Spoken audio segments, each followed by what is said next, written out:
what's up? I am Michelle B. So often we have so many things that we want to be working on, but how do you know which one is the most important one? Which is the one that you should be working on right now in this moment? So there are a multitude of things that you could be spending your time focusing on. You could be reading a few pages of a book every day, working towards running your first marathon, creating your YouTube channel. And it's that kind of paralyzing thought that just stops you from picking anything. So in this video, I want to talk about Gary Keller's The One Thing, and I want to talk about how you can use the advice within that book and apply it to your life to pick the thing that you should be working on. So first up, what is the one thing? The one thing is a thing such that by doing it, everything else will become easier or unnecessary. It's a similar concept to push goals, which is something that Shailene Johnson talks about. A push goal, similar to the one thing, is the one goal that if achieved would make all of your other goals easier. I think a lot of that sounds really wishy-washy, so I'm gonna go into some concrete examples. So for me, my one thing would be making an income that matches the income that I get at my job.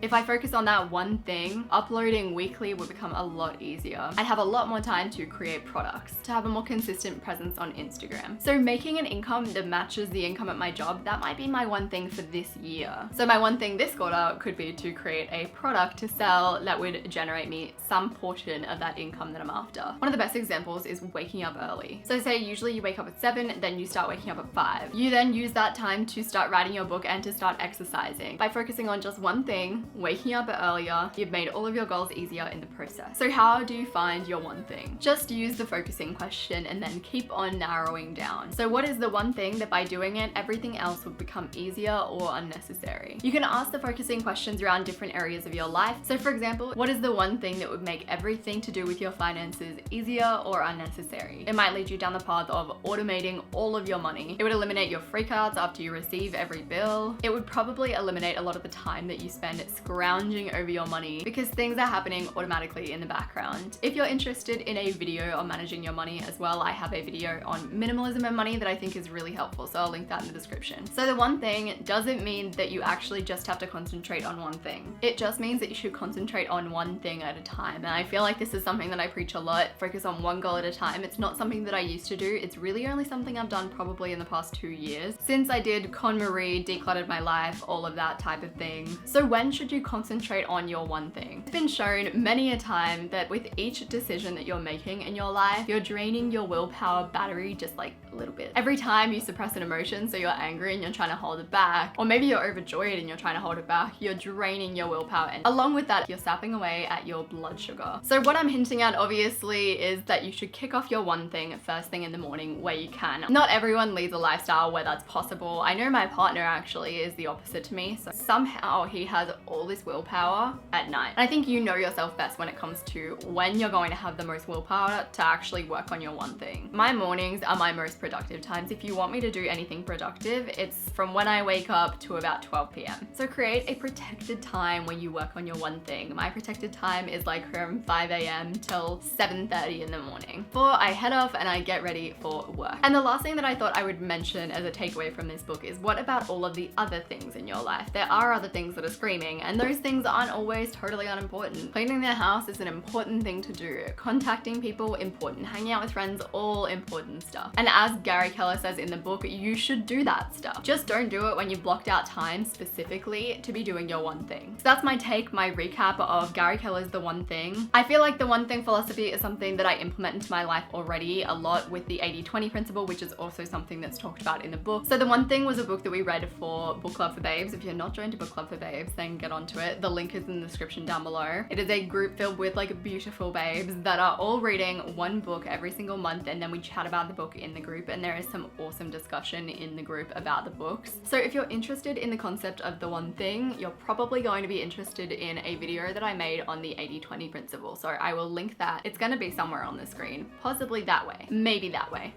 Subscribe to my channel. I make videos like this every week. I appreciate you guys a whole freaking bunch, and I will see you soon.